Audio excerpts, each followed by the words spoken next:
Macky Sall inquiète le monde entier. Oui, au milieu des juntes militaires qui prospèrent en Afrique de l'Ouest, il restait un îlot de démocratie, le Sénégal. Oui, mais voilà, l'élection présidentielle qui devait avoir lieu le 25 février est repoussée de 10 mois dans des conditions très douteuses. L'info inquiète le monde entier. We begin in Senegal.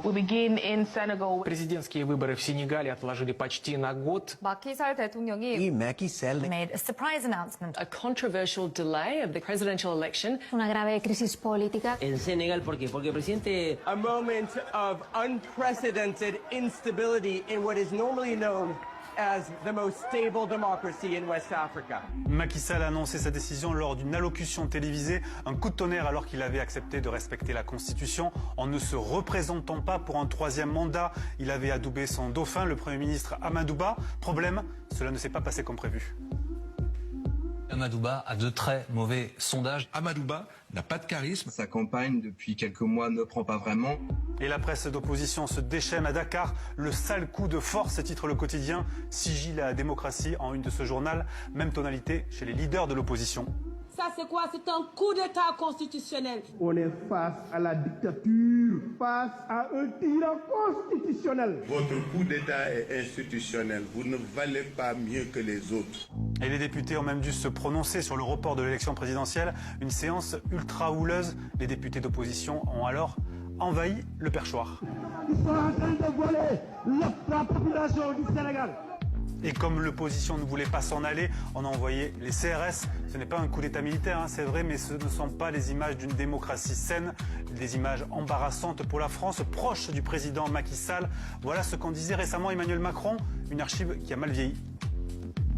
Dans quelques mois, le président Macky Sall terminera son second mandat. Et je veux vraiment saluer l'exemplarité qu'il porte sur le continent africain, puisqu'il a décidé que la démocratie s'exercerait comme elle doit s'exercer. Ce faisant, il montre qu'il n'y a pas de fatalité.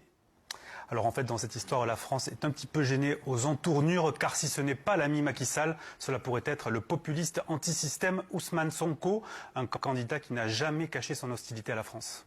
A été dépeint comme étant des anti-français notoires. Nous n'avons rien contre la France, ni contre aucun autre pays.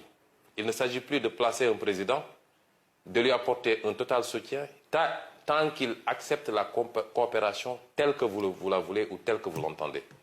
Nos pays aspirent à autre chose et nous voulons continuer des partenariats, mais dans le sens d'un partenariat gagnant-gagnant. Et la jeunesse qui se range du côté de Sonko est descendue dans la rue suite au report de l'élection. La riposte du pouvoir en plein virage autoritaire a été immédiate. L'un des candidats à la présidentielle a été molesté. J'ai été gazé et j'ai été attaqué par une vingtaine de gendarmes. Une violence policière déjà vue lors de manifs similaires l'an dernier. Autre classique des régimes autoritaires, on débranche la prise. Les données mobiles Internet ont été coupées. On n'a plus accès à Internet via le téléphone. Ça devient très compliqué. Alors les manifestations se sont un petit peu calmées à Dakar depuis quelques jours, mais la démocratie sénégalaise entre dans une période de troubles inédite. Les opposants exigent que Macky Sall s'en aille au terme de son mandat qui est prévu le 2 avril.